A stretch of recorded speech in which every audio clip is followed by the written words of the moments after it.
అడుగులు తడబడక నడిపినది నీ దివ్య వాక్యమే. కడలిని మించిన విశ్వాసమునిచ్చి విజయము చేకూర్చెను. నీ వాక్యమే మకరందమై బలపరచెను నన్ను. నా యేసయ్యా ఆరాధన నీకే. నీ వాక్యమే మకరందమై బలపరచెను నన్ను.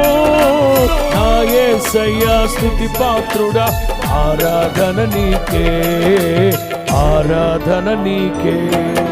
కృపాక్షేమము క్షేమము పాడాలి. జీవిత కాలమంతయు నీవు కృపాక్షేమము నీ శాశ్వత జీవము.